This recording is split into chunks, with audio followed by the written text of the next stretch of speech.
মুক্ত চিন্তার পথে ভিন্ন মননের খোঁজ, কমিউনিটি রেডিও যাদবপুর। আপনারা শুনছেন কমিউনিটি রেডিও যাদবপুর 90.8 মেগাহার্টজ। এই বেতার সম্প্রচারটি যাদবপুর বিশ্ববিদ্যালয়ের technical education quality improvement programme TEQIP-র অংশ। শুরু হচ্ছে আমাদের বিশেষ অনুষ্ঠান ম্যাটিক্স কৃষি পাঠশালা। এই অনুষ্ঠানে আমরা ভূমি সুরক্ষা এবং চাষবাসের নানান দিক নিয়ে আলোচনা করব। 90.8 কমিউনিটি রেডিও জেইউতে এই বিশেষ অনুষ্ঠান শুনবেন সপ্তাহে 3 দিন। সঙ্গে থাকবেন কৃষক এবং কৃষি বিশেষজ্ঞরা। ভারত সরকারের রাসায়নিক ও সার মন্ত্রকের উদ্যোগে এবং ম্যাটিক্স ফার্টিলাইজার অ্যান্ড কেমিক্যালস লিমিটেডের সহায়তায় অনুষ্ঠানটি সম্প্রচার করা হচ্ছে।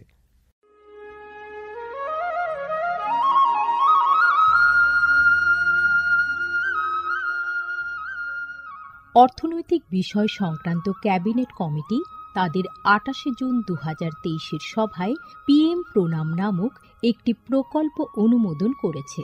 এই প্রকল্পের উদ্দেশ্য হল ধরিত্রী ও মৃত্তিকার পুনরুদ্ধার, পুষ্টি, উন্নতি সাধন এবং তা নিয়ে সচেতনতা বৃদ্ধি। গ্রামীণ স্তর থেকে শুরু করে আমাদের সকলের প্রচেষ্টা মাতৃভূমির যত্ন ও স্বাস্থ্য রক্ষার জন্য এই অনন্য পদক্ষেপকে ফলপ্রসূ করে তুলতে পারে। এই প্রকল্পের মূল লক্ষ্য হল কৃষিতে রাসায়নিক সার এবং কীটনাশকের অত্যধিক ব্যবহার দূর করা। বাড়তি ফলনের জন্য সার ও কীটনাশকের অতিরিক্ত ব্যবহার মাটিকে অসুস্থ করে তুলছে, কমিয়ে দিচ্ছে তার উৎপাদন ক্ষমতা। মাটির পুষ্টি আর সুরক্ষার জন্য প্রাকৃতিক অথবা জৈব সারের ভূমি পরীক্ষা ভিত্তিক সুষম ব্যবহার করা প্রয়োজন। পাশাপাশি দরকার জৈব ও প্রাকৃতিক চাষ পদ্ধতি এবং সম্পদ সংরক্ষণ প্রযুক্তি, যেমন সমন্বিত কৃষি ব্যবস্থা, ক্ষুদ্র সেচ, মালচিং, মাটির ক্ষতিকারক খনন না করা, ঘুরে ফিরে বিভিন্ন ফসলের চাষ ইত্যাদি। চাষবাসের এই টেকসই পদ্ধতিগুলো মাটির উর্বরতা বাড়াবে, পরিবেশ দূষণ কমাবে এবং দীর্ঘমেয়াদী উৎপাদনশীলতাকে শক্তিশালী করবে। সারের সুষম ব্যবহার শুধু মাটিই নয়, সার্বিকভাবে পরিবেশের স্বাস্থ্য রক্ষা করে। সুষম সার ব্যবহারের অর্থ হল উদ্ভিদকে তার প্রয়োজনীয় পুষ্টি উপাদানগুলি সঠিক পরিমাণে এবং অনুপাতে, সঠিক সময়ে এবং উপযুক্ত পদ্ধতিতে দেওয়া। সংশ্লিষ্ট রাজ্য বিশ্ববিদ্যালয়গুলি ইতিমধ্যেই তাদের এলাকায় উৎপাদিত ফসলের প্রয়োজন অনুসারে এর ডোজগুলি নির্ধারণ করেছে। সঠিক মাত্রায় সার ব্যবহার করলে ফলন যেমন বাড়বে, তেমনি বাড়বে ফসলের গুণমান। ভালোভাবে পোষিত মাটিতে ফলানো ফল, শাকসবজি ও শস্য প্রয়োজনীয় পুষ্টিতে ভরপুর আর সুস্বাদু হয়। ফলনের বৃদ্ধি আর উন্নত গুণমান আমাদের কৃষকদের জন্য নিয়ে আসবে বেশি মুনাফাও। শুধু বেশি ফসল নয়, উন্নততর ফসল আমাদের লক্ষ্য। এই কৌশলে লাভবান হবে প্রত্যেকে, আমাদের কৃষকরা, আমাদের পরিবেশ এবং সর্বোপরি আমরা সকলে। বিচার বিবেচনার সঙ্গে পরিপোষক ব্যবহার করলে কেবল ফলনই বাড়ে না, প্রজন্মের পর প্রজন্ম জমি থাকে উর্বর। সুতরাং আসুন, একটি উজ্জ্বল এবং স্থায়ী কৃষি ভবিষ্যতের জন্য আমরা সুষম সার ব্যবহারের প্রচার ও অনুশীলন চালিয়ে যাই।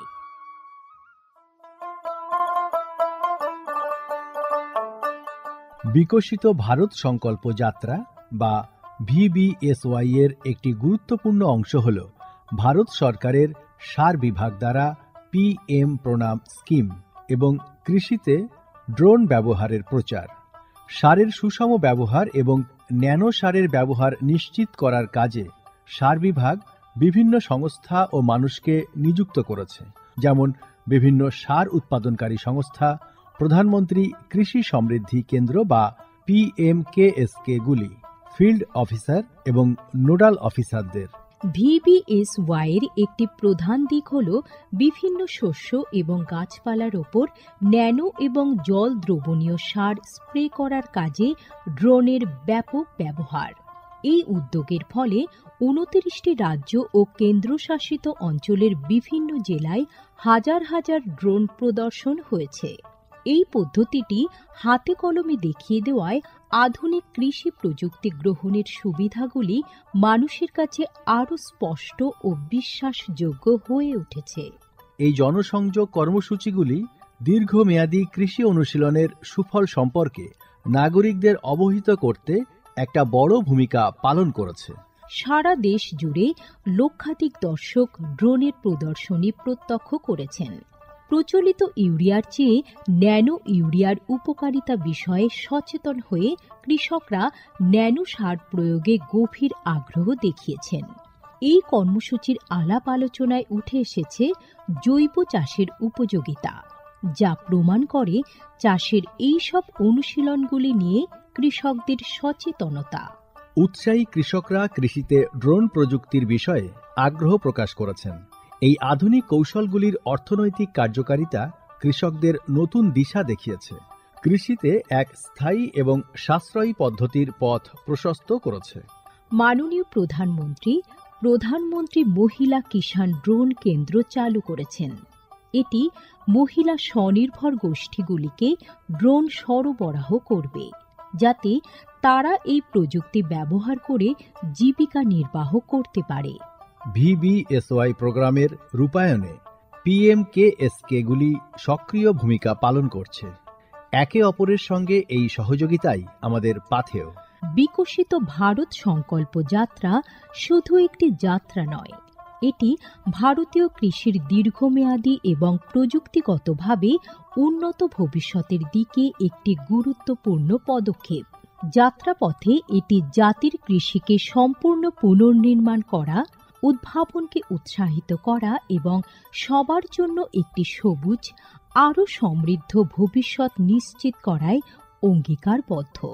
ড্রোন প্রযুক্তি, ন্যানো সার এবং দীর্ঘমেয়াদী কৃষি অনুশীলনের প্রচারের মাধ্যমে এটি কেবল সচেতনতায় তৈরি করছে না, আরও সমৃদ্ধ এবং পরিবেশ বান্ধব ভবিষ্যতের জন্য নব প্রযুক্তিকে গ্রহণ করতে কৃষকদের অনুপ্রাণিত করছে। এই কৃষি বিপ্লবের গতি প্রকৃতি প্রত্যক্ষ করলে এটা স্পষ্ট হয় যে VBSY একটি বিকশিত, উন্নত এবং দীর্ঘজীবী ভারতের বীজ বপন করছে।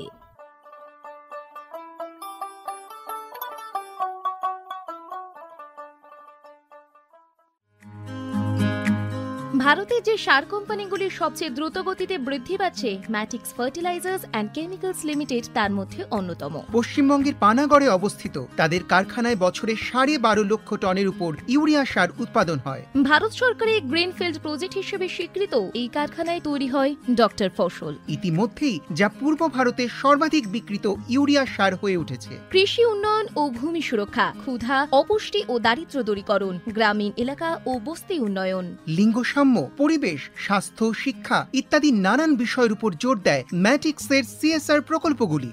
ম্যাটিক্স এক সবুজ ভবিষ্যতের অঙ্গীকার। ম্যাটিক্স কৃষি পাঠশালার আজকের পর্ব আমরা শুরু করছি। আমাদের আজকের পর্বের বিষয় মাটির স্বাস্থ্য রক্ষার্থে মাটির বৈশিষ্ট্যগুলির প্রভাব।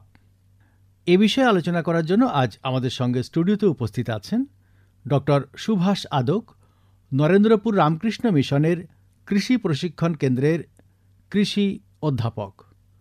আপনাকে স্বাগত জানাচ্ছি আমাদের আজকের এই পর্বে। নমস্কার। আমরা মাটি নিয়েই আজকে আলোচনা করব। মাটির তো নানান ধরনের বৈশিষ্ট্য আছে, তো সেই বৈশিষ্ট্যগুলো কিভাবে মাটির স্বাস্থ্যকে রক্ষা করছে। তো প্রথমে একটু জানতে চাইব যে এই যে মাটির বৈশিষ্ট্য যেগুলো বলছি, এগুলো বলতে আমরা ঠিক কোন কোনগুলোকে বুঝছি বা কি বুঝছি? আমরা যে মাটির বৈশিষ্ট্যগুলো নিয়ে কৃষিকার্যে যেগুলো প্রয়োগ করা হয় বা যে বৈশিষ্ট্যগুলোর প্রভাব রয়েছে, সেগুলো অন্যান্য মাটির বৈশিষ্ট্য থেকে একটু আলাদা। এখানে আমরা কৃষির ফলন এবং তাদের সার্বিক বৃদ্ধির কারণে যে সকল বৈশিষ্ট্যগুলোকে প্রভাবিত করে, সেই বৈশিষ্ট্যগুলো হলো মাটির ধর্ম, যা মাটির বিভিন্ন খাদ্য উপাদান, জল ধারণ ক্ষমতা, বায়ু চলাচল ইত্যাদি ভৌত বিষয়গুলোকে প্রত্যক্ষ বা পরোক্ষভাবে নিয়ন্ত্রণ করে, যা সরাসরি উদ্ভিদের বৃদ্ধির সঙ্গে সম্পর্কযুক্ত। তো এর কি নানান ধরনের প্রকারভেদ আছে নাকি? অবশ্যই মাটির যে বৈশিষ্ট্যগুলো আমরা কৃষি ক্ষেত্রে উল্লেখ করে থাকি সেগুলো দুটো মূলত শ্রেণীতে ভাগ করা হয়। একটি ভৌত বৈশিষ্ট্য আর অপর একটি হলো রাসায়নিক বৈশিষ্ট্য। ভৌত বৈশিষ্ট্য যেগুলো মাটির ভৌত ধর্মগুলোকে নিয়ন্ত্রণ করে, যেমন মাটির জল ধারণ ক্ষমতা, মাটির গঠন, মাটির গ্রথন, মাটির বর্ণ, মাটির কনসোলিডেশন অর্থাৎ মাটির মধ্যে বিভিন্ন উষ্ণতা, আচ্ছা, সেগুলো মাটির ভৌত ধর্ম হিসেবে আমরা চিহ্নিত করি। এছাড়া রাসায়নিক ধর্ম বলতে আমরা যেগুলো নির্দেশ করি সেগুলো হলো মাটির আম্লকত্ব এবং ক্ষারকত্ব, আর যেটা মাটির পিএইচ, সেটি একটি অন্যতম রাসায়নিক ধর্ম, এবং মাটির তড়িৎবাহিকতা, যাকে আমরা কিন্তু বলি কন্ডাক্টিভিটি, এটি একটি অন্যতম বৈশিষ্ট্য। এছাড়া মাটির মধ্যে উদ্ভিদের যে পুষ্টি সহায়ক খাদ্য উপাদানগুলোর ধারণ ক্ষমতা। আচ্ছা, আরেকটি উপাদান হচ্ছে আয়ন বিনিময়, অর্থাৎ মাটির মধ্যে থাকা বিভিন্ন খাদ্য উপাদানগুলো উদ্ভিদ যে মূলরমের সাহায্যে সংগ্রহ করে বা শোষণ করে, সেটি একটি রাসায়নিক বিনিময় প্রক্রিয়ার মধ্যে ঘটে থাকে, তাকে বলা হয় আয়ন বিনিময় বিক্রিয়া, এবং এইটি মাটির একটি নিজস্ব আয়ন বিনিময় ক্ষমতা হিসেবে চিহ্নিত করা হয়। এটি একটি অন্যতম গুরুত্বপূর্ণ উদ্ভিদের পুষ্টি সহায়ক একটি বৈশিষ্ট্য। আচ্ছা, তো এই যে বলছিলেন পিএইচ এর কথা, পিএইচ এর গুরুত্বটা ঠিক কতটা? পিএইচ একটি স্কেল বা মাপকাঠি, যার সাহায্যে আমরা মাটির মধ্যে হাইড্রোজেন আয়নের গাঢ়ত্ব নির্ণয় করে থাকি। এটি নির্দেশ করে যে মাটিতে অম্ল না ক্ষার বা প্রশম। এই অম্লত্ব বা ক্ষারত্ব বা প্রশমনের উপর নির্ভর করে মাটির মধ্যে বিভিন্ন জৈব রাসায়নিক বিক্রিয়াগুলো নিয়ন্ত্রিত হয়। আচ্ছা, আরেকটি গুরুত্বপূর্ণ বিষয় হলো মাটির পিএইচই নির্দেশ করে বা নির্ধারণ করে যে কোন খাদ্য উপাদান, উদ্ভিদের পুষ্টি সহায়ক যে মৌলগুলো, কোন উপাদানটি দ্রবণীয় অবস্থায় মাটির দ্রবণে আসবে। আচ্ছা, আমরা জানি যে উদ্ভিদ জল এবং জলে দ্রবীভূত খনিজ লবণ সংগ্রহ করে, সেই দ্রবীভূত হওয়ার ক্ষমতাটা নিয়ন্ত্রণ করে মাটির পিএইচ। অতএব মাটির পিএইচ সঠিক না হলে মাটির মধ্যে থাকা উপাদানগুলো যত বেশি থাকুক না কেন, তার গ্রহণযোগ্যতা নির্ভর করছে মাটির পিএইচ। এই মাটির পিএইচই ঠিক করে দেবে কোন খাদ্য উপাদান দ্রবণীয় অবস্থায় থাকবে, যা গাছ সহজে মূলের সাহায্যে সংগ্রহ করতে পারে। অতএব মাটির পিএইচ একটি গুরুত্বপূর্ণ ধর্ম, যা খাদ্য উপাদান সংগ্রহের ক্ষেত্রে বিশেষ ভূমিকা পালন করে থাকে। কৃষক বন্ধুরা বুঝবেন কি করে এগুলো? এই মাটির পিএইচ জানতে গেলে কৃষককে তার মাটির নমুনাটি পরীক্ষা করতে হবে। সেখান থেকে জানা যাবে যে মাটির পিএইচ কতটা, এবং প্রত্যেকটি ফসলের জন্য, যত রকম ফসল আমরা সবজি থেকে এবং দানাশস্য জাতীয় যাই ফসল চাষ করি না কেন, প্রত্যেকটি ফসলের জন্য নির্দিষ্ট পিএইচ প্রয়োজন হয়। অর্থাৎ নির্দিষ্ট পিএইচে প্রত্যেকটি ফসল তাদের ফলন এবং তাদের বৃদ্ধি স্বাভাবিক থাকে। অতএব পিএইচ নির্ভর হচ্ছে ফসল চাষ করাটাই যথোপযুক্ত, এবং এটা মাটি পরীক্ষার সাহায্যে এই পিএইচটি জানা যায়। পিএইচকে হ্রাস বৃদ্ধিও ঘটানো যায় প্রয়োজন মাফিক পিএইচ। সেটা কি কিছু প্রয়োগ করে? হ্যাঁ, মাটির পিএইচ যদি কম থাকে, অর্থাৎ সেটা আম্লিক হয়ে যায়, তাহলে কি প্রশম করতে গেলে তাহলে কিছু চুন বা ডলোমাইট ইত্যাদি জাতীয় উপাদান নির্দিষ্ট পরিমাণে পিএইচের মানের উপর নির্ভর করে সেটা প্রয়োগ করা যেতে পারে। আরেকটি হচ্ছে যদি খুব ক্ষারকীয় হয়ে যায়, তাকে যদি আমরা প্রশম বা আম্লিক করতে চাই, সেক্ষেত্রে আমরা জিপসাম বা সালফার প্রয়োগ করে নির্দিষ্ট মাপের পরিমাণের, এটিতে নির্ভর করে তার পিএইচের মাত্রার উপর প্রয়োগ করে তার পিএইচকে কমিয়ে নেওয়া যায়। অর্থাৎ চাষের উপযুক্ত যে ফসল আমরা চাষ করতে চলেছি তার প্রয়োজন মাফিক যে পিএইচ, সেটাকে আমরা নিয়ন্ত্রণ করতে পারি। কখনো চুন প্রয়োগ করে, যদি আম্লিক হয় তাকে ক্ষারকীয় করতে গেলে, বা ক্ষার মাটিকে যদি প্রশম বা আম্লিক করতে হয়, সেক্ষেত্রে আমরা সালফার কিংবা জিপসাম প্রয়োগ করে এটা করা সম্ভব। পিএইচ বেশি বা কম বলছেন, এর মাত্রাটা ঠিক কত? পিএইচের মাপকাঠিটা এরকম করে রয়েছে 0 থেকে 14, অর্থাৎ 0 থেকে 14। এই 0 থেকে 6.5 পর্যন্ত আমরা বলি আম্লিক মাটি। আচ্ছা, 6.5 থেকে 7.5 এই পরিসরটাকে আমরা বলি প্রশম মাটি। 7.5 থেকে 14 এই পরিসরটাকে বলে আমরা ক্ষারকীয় মাটি। আচ্ছা, মূলত ফসল আমাদের হয়ে থাকে 6.5 থেকে 7.5-এর মধ্যে ফসলের স্বাভাবিক বৃদ্ধি হয়ে থাকে। আম্লিকেও কিছু ফসল হয় এবং 8-এর বেশি 8.5 8.5-এর বেশি পিএইচ হলে সেক্ষেত্রে চাষের পক্ষে খুবই উপযুক্ত নয়, সেখানে আমরা মাটিটিকে সংশোধন করার প্রয়োজন আছে। এবং খুব আম্লিকও চাষের পক্ষে উপযুক্ত নয়, সেখানেও মাটি সংশোধন করার প্রয়োজন রয়েছে। আচ্ছা, যেটা বলছিলেন যে মাটির কন্ডাক্টিভিটি, এটা ঠিক কি? মাটির কন্ডাক্টর হচ্ছে তড়িৎবাহিকতার ক্ষমতা, মাটির মধ্যে তড়িৎ প্রবাহিত হয়, এটা নির্দেশ করে। এটি একটি যন্ত্রের সাহায্যে পরিমাপ করা হয়, তাকে বলে কন্ডাক্টিভিটি মিটার। আচ্ছা, এর সাহায্যে মেপে দেখা যায় যে মাটির মধ্যে কতটা পরিমাণে তড়িৎ প্রবাহিত হতে পারে। আচ্ছা, এই তড়িৎ পরিবহনটা নির্দেশ করে বা নির্ভর করে মাটির মধ্যে থাকা কতগুলো ক্যাটায়ন, যেমন সোডিয়াম, পটাশিয়াম, ক্যালসিয়াম, ম্যাগনেসিয়াম, এরা মাটির মধ্যে তড়িৎ পরিবহনটাকে সাহায্য করে।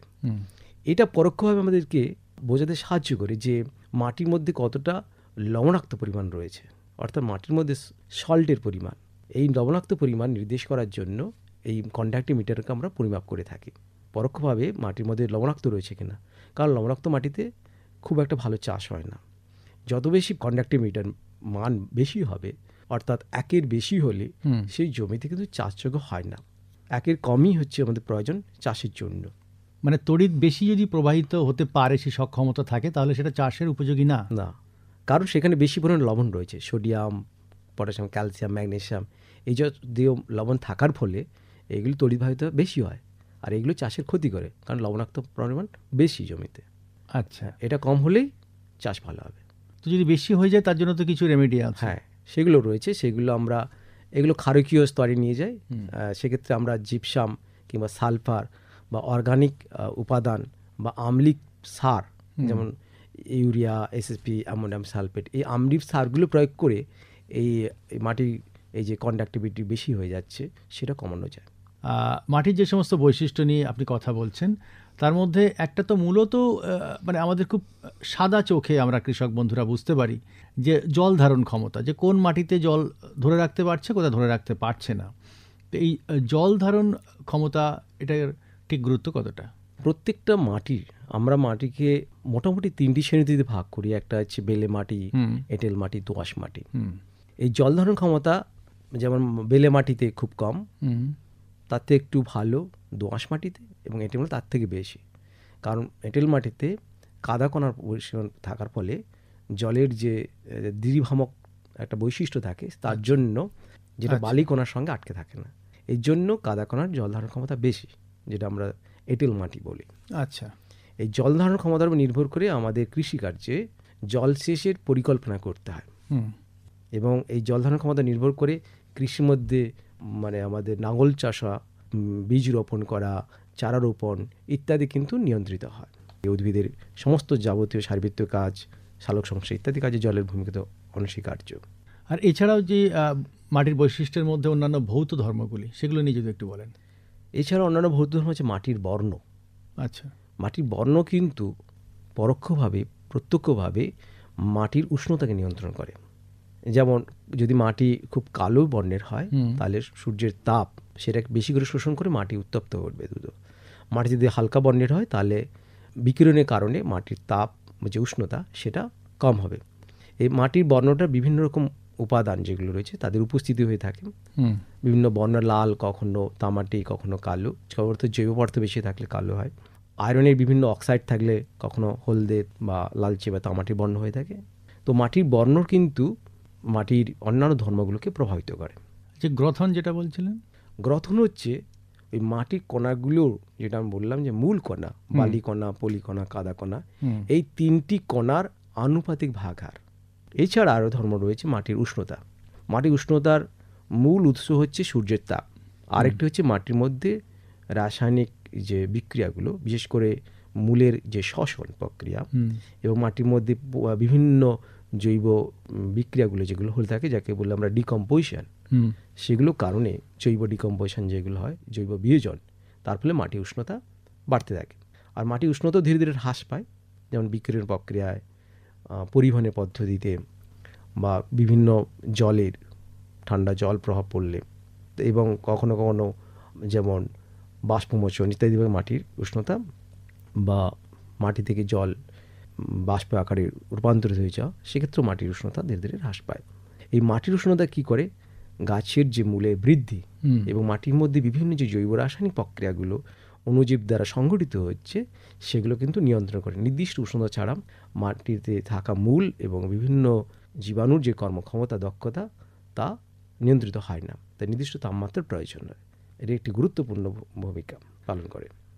মাটির খাদ্য ধারণের যে ক্ষমতা বা ধরন, তার সঙ্গে উদ্ভিদের জীবন প্রক্রিয়ার সম্পর্ক কি? মাটির খাদ্য ধারণ হচ্ছে মাটির যে বিভিন্ন খাদ্যের চাহিদা রয়েছে, সেই খাদ্যের চাহিদাগুলো সব মাটি কিন্তু একই পরিমাণ ধরে রাখতে পারে না, কারণ এটি একটি রাসায়নিক বিক্রিয়া দ্বারা সংগঠিত হয়ে থাকে ধারণ ক্ষমতাটা। কারণ যে মাটিতে আমরা বলে থাকি যে বিভিন্ন আয়ন উদ্ভিদ শোষণ করে থাকে মূলের সাহায্যে, যে আয়নগুলো ধনাত্মক আয়ন, ঋণাত্মক আয়ন, সেগুলো মাটির মধ্যে ধরে থাকার ক্ষমতাকে নিয়ন্ত্রিত করে। মাটির কণা, বিশেষ করে কাদা কণা খুবই উর্বর প্রকৃতির হয়, অন্যান্য বেলে কণা বা পলিকণা বা বালিকণার থেকেও, কারণ এর ধারণ ক্ষমতা অনেক বেশি, এর বাহ্যিক ক্ষেত্রফল অনেক বেশি, তার ফলে সে অনেক বেশি কণা ধারণ করতে পারে, আয়ন ধারণ করতে পারে। কাদা কণায় কিন্তু ঋণাত্মক তড়িৎ থাকে। এই ঋণাত্মক তড়িৎ থাকার ফলে যত সকল ক্যাটায়না রয়েছে, যেমন ammonium, calcium, sodium, potassium, magnesium, এইগুলোকে সহজে ধরে রাখতে পারে। আচ্ছা, আর যেগুলো অ্যানায়ন, সেগুলো সহজে ধরে রাখতে পারে না, সেগুলো তড়িৎ বিকর্ষণের ফলে সরে যেতে পারে। কিন্তু অন্যান্য মূলত বেশি পরিমাণ ক্যাটায়নগুলো ধারণ ক্ষমতা নিয়ন্ত্রণ করে।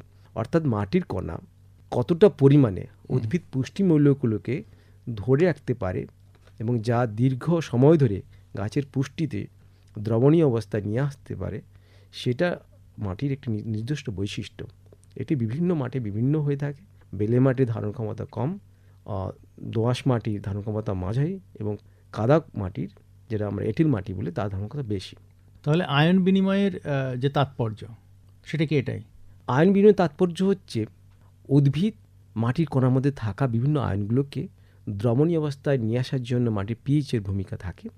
সেই দ্রবণীয় অবস্থা থেকে মাটি মূলের সাহায্যে এগুলো সংগ্রহ করবে। এই সংগ্রহ করতে গেলে এই যে মাটির কণার উপরিতল থেকে দ্রবণীয় আসার জন্য একটি আয়ন বিনিময় প্রক্রিয়া ঘটে থাকে দ্রবণীয় অবস্থায় আসার জন্য। এবারে দ্রবণ থেকে মূলের রোমের সাহায্যে গাছের অভ্যন্তরে নিয়ে আসার জন্য সেখানে আরেকটি আয়ন বিনিময় প্রক্রিয়া হয়ে থাকে। সেটি হচ্ছে ক্যাটায়ন নিয়ে আসার জন্য, কারণ সবসময় মাটির কণার মধ্যে একটা তড়িৎ স্থিতাবস্থা থাকে, ইলেকট্রিক্যাল ইকুইলিব্রিয়াম যেটা বলি আমরা। সেখানে কখনো চার্জ, এক্সেস চার্জ থাকে না, তড়িৎ আধান বেশি থাকে না। কাউকে না কাউকে বিনিময় ঘটাতে হবে। মাটির কণার উপরিতল থেকে যেমন জলীয় দ্রবণে আসতে গেলে বিনিময় হবে, ঠিক তেমনি মাটির দ্রবণীয় অবস্থা থেকে মূল রোমের সাহায্যে শোষণ করে সেখানে একটি বিনিময় প্রক্রিয়া চলবে। এই বিনিময় প্রক্রিয়াটিতে মূল হাইড্রোজেন আয়ন মুক্ত করে, তার বিনিময়ে ক্যাটায়নগুলোকে শোষণ করে। অপরদিকে বাইকার্বনেট আয়ন মুক্ত করে, তার বিনিময়ে তিনি অ্যানায়নগুলোকে শোষণ করে। তাহলে এই আয়ন বিনিময় প্রক্রিয়ার সাহায্যে মাটির কণাগুলো থেকে যেমন দ্রবণীয় অবস্থায় আসে আয়নগুলো, যেগুলো উদ্ভিদ পুষ্টিতে সাহায্য করে, সেই আয়নগুলো দ্রবণীয় অবস্থা থেকে মূলের সাহায্যে শোষণ করা প্রক্রিয়াতে সেখানে একটি আয়ন বিনিময় প্রক্রিয়া ঘটে থাকে। তার ফলে উদ্ভিদ এই আয়নগুলোকে নিজের শারীরবৃত্তীয় কাজের জন্য শরীরের মধ্যে শোষণ করে নেয় এবং বিভিন্ন যেমন শারীরবৃত্তীয় প্রক্রিয়ার সালোক সংশ্লেষ, বিভিন্ন এনজাইমেটিক রিয়াকশান, সেগুলো এবং বিভিন্ন জৈব রাসায়নিক প্রক্রিয়াগুলোকে এই উপাদানতে সাহায্য করে থাকে। আমরা তো বুঝলাম মাটির বৈশিষ্ট্য কি এবং সেগুলোর প্রভাব কি। তো একটু জানতে চাইবো একদম শেষে যে এই যে মাটির নানান ধরনের বৈশিষ্ট্য বা ধর্ম আছে, সেইগুলোকে কি সংরক্ষণ করা যায় এবং যার ফলে মাটির স্বাস্থ্যকে আরও ভালো রাখা যায়? এই মাটির বৈশিষ্ট্যগুলো যেগুলো আমরা আলোচনা করলাম, সেই বৈশিষ্ট্যগুলো কৃষিকার্যের ক্ষেত্রে খুবই গুরুত্বপূর্ণ।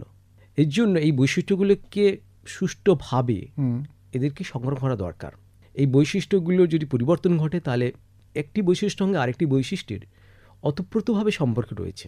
তার সমস্ত বৈশিষ্ট্যগুলোকে সুরক্ষিত রাখতে হবে।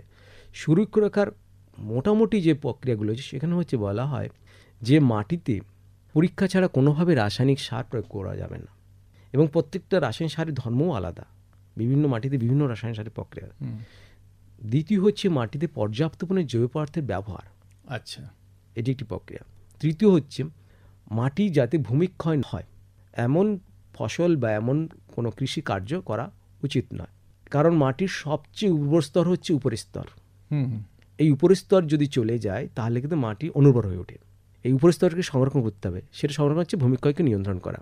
আরেকটি হচ্ছে মাটির গঠন ও গ্রথন সাহায্যকারী বিভিন্ন ফসল রয়েছে যারা, যেমন ঢাকা ফসল, যেগুলো কভার ক্রপ বলি, জৈব পদার্থের সঙ্গে মিশ্রণ ঘটানো, শস্য পর্যায়ে ডাল জাতীয় শস্যের চাষাবাদ করা, একই ফসল বারবার চাষ না করা, ভারী কৃষি যন্ত্রপাতি ব্যবহার কম করা, তাতে মাটির গঠন গ্রথন ভেঙে যায়।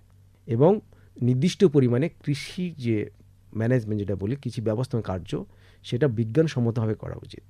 কোনো রাসায়নিক সার, কোনো রাসায়নিক বীজ যেগুলো যেভাবে প্রয়োগ করতে বলা হয়, যেটি স্প্রে করতে স্প্রে, যেটি ছড়িয়ে দেওয়ার যে প্রক্রিয়া, সেগুলো কিন্তু সঠিকভাবে করতে হবে। এই রাসায়নিক বিষ কিন্তু মাটির গঠন গ্রথন অন্যান্য বৈশিষ্ট্যগুলো কিন্তু ক্ষতি করে, যা পরোক্ষভাবে গাছের খাদ্য গ্রহণ করার প্রক্রিয়া, খাদ্য প্রাপকতা, জল ধারণ ক্ষমতা ইত্যাদি কিন্তু ব্যাহত হয়। তার ফলে কৃষির কিন্তু ফলন আশানুরূপ হয় না এবং মাটির অনুর্বরতা বাড়তে থাকে। ধীরে ধীরে সেই মাটি তার যে উর্বরতার ক্ষমতা হ্রাস পায়। তাহলে মাটির বৈশিষ্ট্যগুলো যদি আমরা ঠিক রাখতে পারি আর কি, এবং বিজ্ঞানসম্মতভাবে যদি আমরা চাষাবাদ করতে পারি, তাহলে মাটির স্বাস্থ্য রক্ষা করা যাবে, মাটির স্বাস্থ্য ভালো থাকবে এবং আমরা বহুদিন ধরে ফসল ফলাতে পারবো, ভালো ফলন পাবো। অবশ্যই এই বৈশিষ্ট্যগুলো যদি আমরা সংরক্ষণ করতে পারি, তাহলে আমরা যে বলি সুস্থায়ী কৃষি ব্যবস্থা, যাকে কিন্তু সাস্টেনেবল এগ্রিকালচার, সেই সাস্টেনেবল এগ্রিকালচারকে আমরা প্রমোট করতে পারি। এইভাবে মাটির বৈশিষ্ট্যগুলো করতে হবে। আমরা মূলত সার নিয়ে বেশি কাজ করি, কিন্তু মাটির বৈশিষ্ট্যগুলোকে নিয়ন্ত্রণ না করলে ভালো ফলন পাওয়া যাবে না। এবং সুস্থায়ী যে কৃষি ব্যবস্থা, মাটির সমস্ত ধর্মকে অক্ষুণ্ণ রেখে আশানুরূপ ফলন পাওয়ার এই যে উদ্দেশ্য বা এই যে প্রক্রিয়া, সেটাকে যদি আমরা চরিতার্থ করতে হয়, তাহলে মাটির এই বৈশিষ্ট্যগুলোকে আমরা সংরক্ষণ করা অত্যন্ত গুরুত্বপূর্ণ। ম্যাটিক্স কৃষি পাঠশালার আজকের এই পর্ব আমরা এখানেই শেষ করব। আমাদের আজকের পর্বের বিষয় ছিল মাটির স্বাস্থ্য রক্ষার্থে মাটির বৈশিষ্ট্যগুলির প্রভাব। এ বিষয়ে আলোচনা করলেন ডক্টর সুভাষ আদক, নরেন্দ্রপুর রামকৃষ্ণ মিশনের কৃষি প্রশিক্ষণ কেন্দ্রের কৃষি অধ্যাপক। আপনাকে অনেক অনেক ধন্যবাদ। ধন্যবাদ।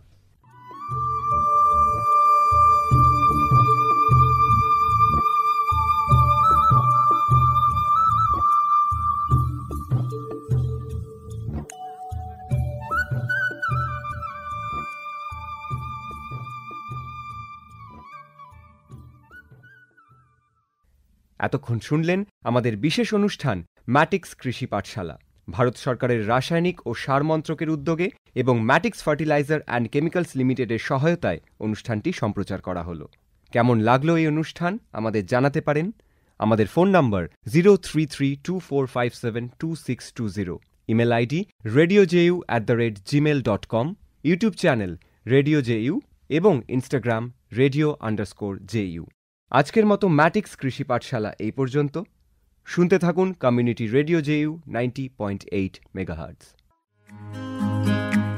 ভারতে যে সার কোম্পানিগুলি সবচেয়ে দ্রুত গতিতে বৃদ্ধি পাচ্ছে, ম্যাটিক্স ফার্টিলাইজার্স অ্যান্ড কেমিক্যালস লিমিটেড তার মধ্যে অন্যতম। পশ্চিমবঙ্গের পানাগড়ে অবস্থিত তাদের কারখানায় বছরে 12.5 লক্ষ টনের উপর ইউরিয়া সার উৎপাদন হয়। ভারত সরকারের গ্রিনফিল্ড প্রজেক্ট হিসেবে স্বীকৃত এই কারখানায় তৈরি হয় ডক্টর ফসল। ইতিমধ্যেই যা পূর্ব ভারতের সর্বাধিক বিক্রিত ইউরিয়া সার হয়ে উঠেছে। কৃষি উন্নয়ন ও ভূমি সুরক্ষা, ক্ষুধা, অপুষ্টি ও দারিদ্র্য দূরীকরণ, গ্রামীণ এলাকা ও বস্তি উন্নয়ন, লিঙ্গ পরিবেশ, স্বাস্থ্য, শিক্ষা ইত্যাদি নানান বিষয়ের উপর জোর দেয় ম্যাটিক্সের সিএসআর প্রকল্পগুলি। ম্যাটিক্স এক সবুজ ভবিষ্যতের অঙ্গীকার।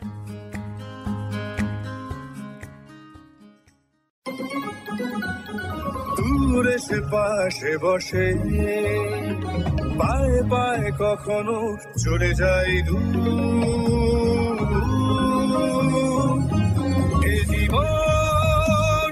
যাপনের সুর, রেডিও রেডিও যাদবপুর, এগিয়ে চলার সুর, radio radio Jadavpur. 90.8 megahertz community radio, Jadavpur university.